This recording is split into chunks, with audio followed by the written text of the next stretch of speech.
Action. Hey guys, welcome back to my YouTube channel. This is Ella here. So I wanted to pick up from the first video and tell you guys some tips of what you should know before you try to travel to Nigeria. So the first, I think everybody knows this, make sure you have your passport. I'll post all the links in the description. But yes, so let's make sure we get our passport. One thing that we want to look out for is you want to make sure that you have at least 6 months on your passport before it expires because you need a visa. The visa process, it was totally ridiculous, guys. I'm not even going to lie to you. Prepare yourself for the worst. So you need to go, I'll post the link below. But you need to make sure that you have all of your paperwork. You need to apply online first, and then you need to schedule an appointment, go in person, drop off all of your documents, and then once you actually get in there and everything is submitted, it's pretty fast, but the process to get there is pretty grueling, so prepare yourself for that. Another thing that you want to make sure that you have, I feel like everyone knows this, it's a lot of shots, y'all. I'm not going to lie to you, I'm not going to sugarcoat it, but what I will tell you is you want to make sure that you're safe. So it's not something where it's unbearable. I literally got all my shots at one time, and I got the COVID shot at the same time. So it's doable, not going to kill you. The most important of those, however, is the yellow fever. So a little heads up, I will tell you to shop around for your yellow fever shot.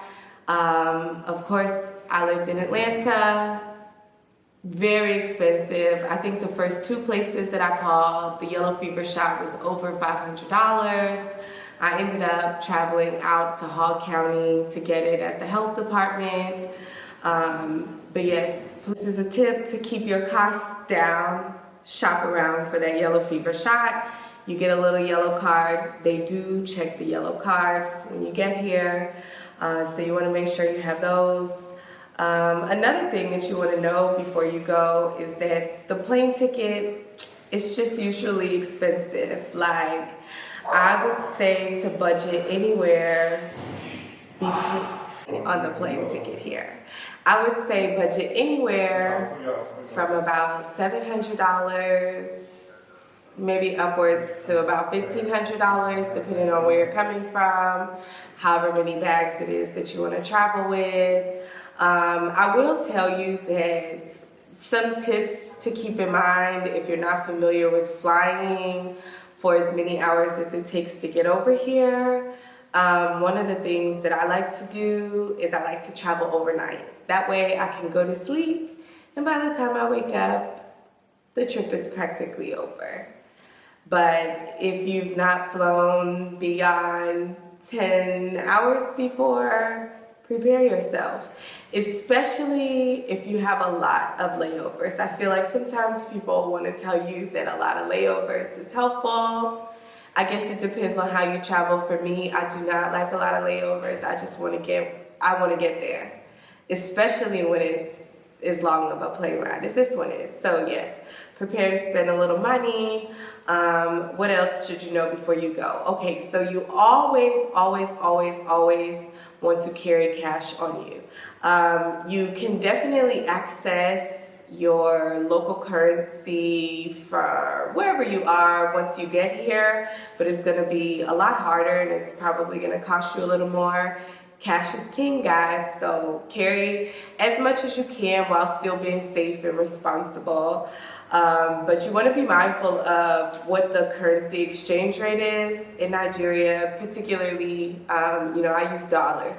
So converting at a bank or any business is a lot less than using black market exchange currency, people.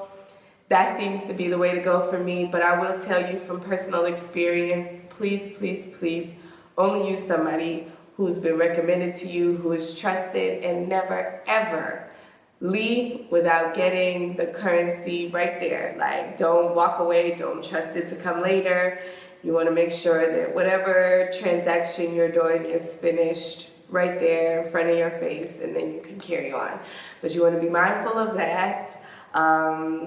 Let's see, what else do you want to know before you go? Oh, places about where to stay. And this is on a temporary basis. I know we're going to come back again and we're going to talk about places to live and things of that nature. But on a temporary basis, while you're, maybe just here for a short time, if you are here and you want to come permanently, but you want to, to buy yourself some time, Airbnb for me was amazing.